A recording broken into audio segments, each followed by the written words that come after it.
To start, I would like to preface by saying these videos will not be independent sessions. They will be covering the arcs of the campaign. Each session, maybe one or two, covered an arc.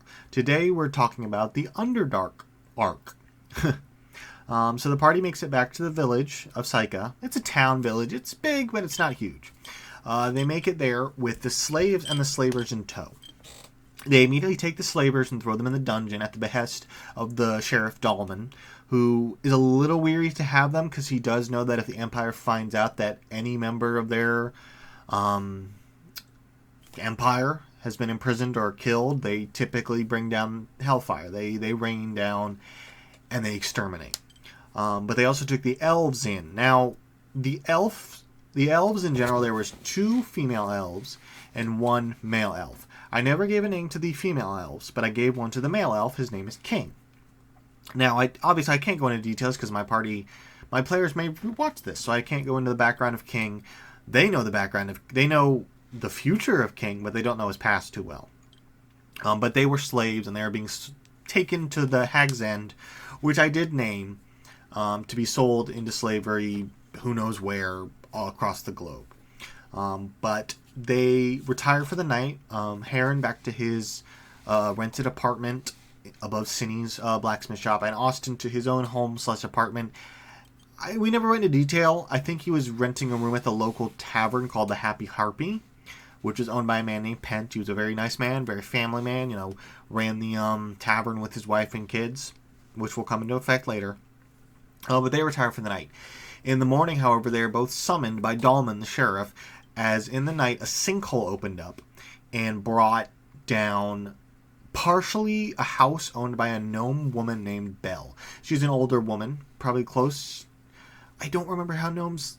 She's old. I don't remember how long gnomes live, but she's the equivalent of an 80s for a human. But she disappeared in the sinkhole. Now, they've excavated some of it and found that it's a tunnel that just goes down into the darkness. So they come to the party because they're competent, but they don't know what's down there. So they offer to pay the party and say, hey, go down there, find Belle if something's taken her, or bring back her corpse so she can be laid to rest. So the party does that. They descend in the tunnel. It takes hours of just straight sloped tunnels that snake around until they eventually reach a large cavern where they encounter 2 hook horrors. Now, I don't think I've ever used a hook horror in combat. Underdark is my favorite environment. I'd love to run a campaign with it. It's kind of restrictive. There's you can't throw as many creatures as you'd like. There's mostly Durgar, Drow, hook horrors. Oh my goodness, what are they called? The big ones. The ones that have confusion. Oh my goodness, what are they called? I can't remember. It doesn't matter. But it's a little restrictive in what you can use down there.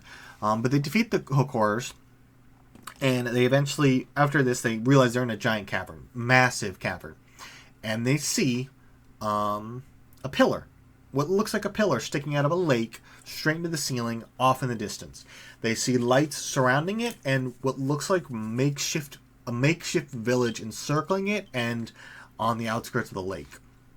They approach, and they immediately run into Kuo-toa. Now, if anyone knows anything about Kuo-toa, they are mad. I will read their description. Let's see. Kuo-toa hate the civilization of the servants in Underdark, believing themselves to be victims of age-old slights, ongoing conspiracies. Now, I don't know if it's been changed, but originally, and the way I run them, Kuo-toa are kind of more or less crazy, if I recall. Yeah, like right here, they de-goofed Kuo-toas. They made a lot of changes that I don't necessarily agree with. I still run Kuo-toa as being crazy, like they worship random things. And that comes into play here, because the Kuo-toa of this village are sane. They're reasonable. You can talk to them, you can hold a conversation. They don't seem to be, any varying degrees of madness, which is alarming. And I explain that to the party. They make their nature checks, and I say, well, you would know Kuo-toa. You would know, hey, they're a little goofy, they're a little out there. What's going on here?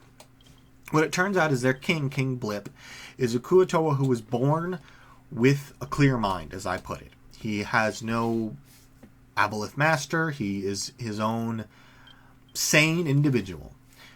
But the rest of the Kuo-toa were not. He led them for a while, and he tried to, instill the, hey, don't be crazy, stuff like that.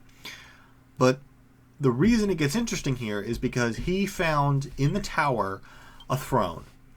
The throne was the only surviving relic inside, and he discovered that whoever sits atop the throne, I don't know how to describe this. He basically found that if you put something in the throne, through a psychic reach, it could go out and touch people's minds and inflict upon them whatever madness they had or any sanity they had. So this gets to the dilemma is Blip is a very reasonable person. He takes him to the throne and he explains, yes, we took that gnome woman, Belle. We took her because we could put her on the throne and she would grant the other Kuo-toa the gift of sanity. And that's exactly what they find. Belle sitting atop this throne, eyes glazed over in like a catatonic state.